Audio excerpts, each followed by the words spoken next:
Hi, it is Party back with you. Anyways, I'm gonna keep yapping about Better Call Saul because I couldn't contain all the things that I wanted to say in my last video. As the end, my English kinda ran out, and there were certain things in my head that I couldn't say it through my mouth. So I ended with the video how it is right now. But in this video, I'm gonna talk about expand on those stuffs. And one of those stuff is about Jimmy's transformation to become Saul Goodman, and it was one of the saddest things. When he became fully Saul Goodman, it was one of the saddest shit ever. It's one of the saddest shit in the show ever. As we've been in the journey of Jimmy trying to change to become a better person, something opposite of Slipping Jimmy, which he was back in the day, where he used to dupe a lot of people, con a lot of people, and had certain prejudice over certain people, and then one day he defecated to Chicago sunroof, which got him into trouble. But after that, he realized that he has to change, and he started working for it. And we see he work a lot, pretty hard. Like he was at first working as this person in his brother's firm, but later he finished his degree, which he didn't tell anybody. This distance education, and passed the bar to become a lawyer. But then Chuck's fiasco happens, but then they don't take him in for to work under their firm as their lawyer, which would make it a little easier for him to get the clients he wants. But he still didn't give up and didn't do his tomfoolery. So basically, Jimmy never gives up upon his dream to become the better person. And there, the most pivotal moment on that path was when he was doing elder law and was connecting with his elders. It was one of the moments where Jimmy was actually becoming the opposite of what he was before he became lawyer. And this was like the peak of that persona, peak of Jimmy, I would say, where he was helping out his elders. Like I don't even think that it was money thing. I felt like he kind of connected with them elders, you know. We can see later on that he just feels sad when one of those elders expired. So we know that he connected with them. If this went on with no shenanigans happening, with no Chuck happening, I think that Jimmy would have gone in his life as this really liar that was fighting for the good side. And he liked it. He genuinely liked it. This actually was healing. And that's why it's such a missed opportunity for him to not be that person, because Chuck couldn't take his brother being the person he was becoming. Like I gotta be honest with you. There is no hero in Chuck here. Okay, Chuck is not the hero. All right. If Chuck was maybe right, okay, Chuck maybe was right. Chuck was right to be suspicious about it. But brother, he was working straight up 10 years, and in that 10 years, he never did any scamming thing, I suppose. Yeah, he never did that. After the 10 years, he couldn't take it, and he did that one thing, that was the billboard thing. He was kind of like wavering. But with the elder thing, he actually worked for it. But this guy couldn't take that. Then, at the first step, when he announced that he has become a lawyer or something like that, Chuck should have told him right away that he doesn't believe in him, rather than acting this. Maybe he didn't know that he was like that, but even at the moment, if at least you shouldn't have made Howard the forefront of telling everything and him acting like he's in the behind of it. Seriously, dude. So I'm going off talking from what I want to talk about, but Chuck ain't no hero. Both of them are like screwed over.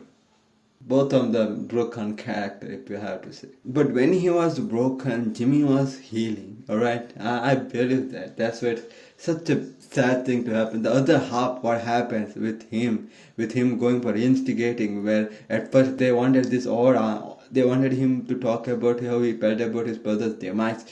That's like the most uneasy thing to ask, like let me make it clear why I think that it is a bit uneasy to ask such things, cause they probably know that him and his brother had this thing happening between them, and they must also know about the trial and how it went out, and then Chuck killing himself. Like, this is a really deep subject. This is really hard subject to peek around. This is something you talk with your therapist than a lawyer. Alright, this is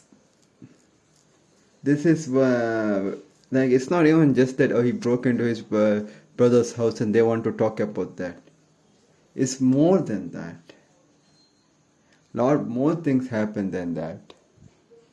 So breaking into someone's house was like I said, after the Chuck's thing, this man kind of swapped back to being who he was before. And got worse by each episode.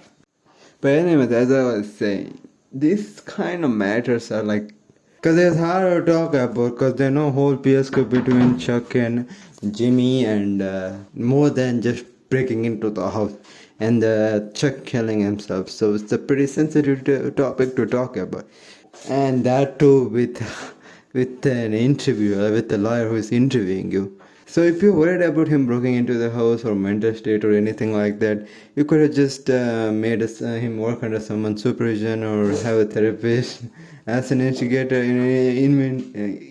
like do trials rather than just wanting him to talk about to you and giving you a satisfying answer. That's felt odd for me, like it's weird. So the second time when he comes in as Saul Goodman. He's like telling everything. It sounds like he's very like sad about it, very like opens up how it was and how he felt about his brother and all. And it was a satisfying answer they were wanting. But it all lie. You still don't know how he actually felt about it. He didn't tell what he's in his gut. That was Jimmy. Jimmy didn't tell his feeling. It was Saul Goodman who was lying. Because Saul Goodman doesn't have feeling. And thus starts Saul Goodman growing and Jimmy kind of becoming less of a thing in there, which leads to eventually getting solved by Saul Goodman, and most of the time it being a Saul Goodman, it being a more Saul Goodman and less Jimmy. Like when Lalo thing happened, like Kim Mcgill didn't help, even though she was a good thing for him at times. She was later on kind of bad for him when he was in that state, which led to Howard's thing happening, Lalo happening again, Howard end happening, and then Breaking Bad happening. Like things just got worse, man. There was no Jimmy coming back. In Breaking Bad, most of the time you're seeing is Saul Goodman. And that's how Saul Goodman come to be. And the moment he became fully Saul Goodman is he completely gives up upon his dream of even becoming a better person, healing himself. Like whatever he's doing right now is a self-destruction, alright? It's just a self-destruction, becoming an emotional shell. It's just sad. So the other half of it is really sad to watch. It was really hard to watch. It started with Grandma, and what he was doing with Grandma was also kind of like, don't do that, come on. She seems like such a nice person. Anyways, and it feels so kind of realistic in a way, the whole thing with becoming Saul Goodman.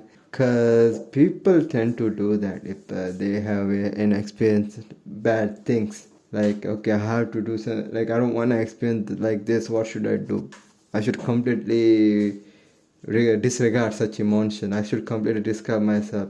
Being that person actually helps me, but it's just self-destruction. It's a silent self-destruction, I guess, because then after going to that path, you start to do bad stuff, and which is pretty realistic.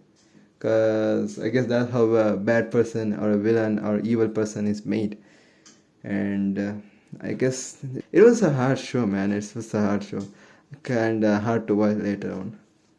Because with Breaking Bad, it was the similar, it was sad, but there were crazy stuff happening right at the end. Like, but here it was more sad in a way, because we actually see the whole journey here, and that's it.